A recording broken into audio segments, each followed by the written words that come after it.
To start editing your content, you'll need to go into editor mode.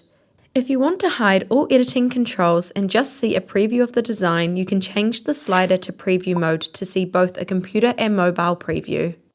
When you first start editing your chosen template, we've added some preset content layouts to help guide you towards an effective and beautiful page layout.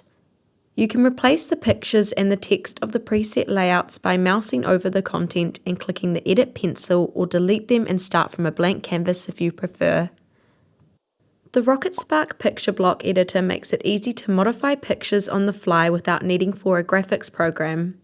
Adjust the height, zoom level and positioning of pictures right inside your Rocketspark editor.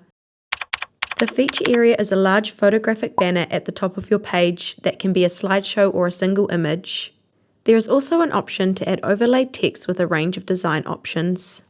The main content area of the page is made up of stacks and blocks. Blocks are the individual parts of your web page. Stacks are a group of blocks which sit stacked on top of each other. To add new stacks to the page, you click Add Stack. Choose a stack option, then click and add a block in the column where you want to add the content.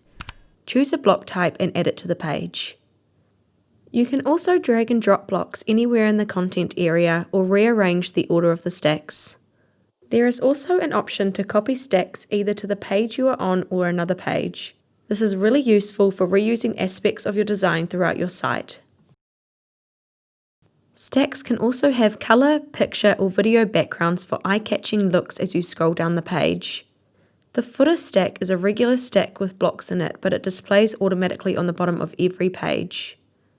There's a few other helpful stack types that are more than just column layouts, like the Instagram stack, blog slider stack and more.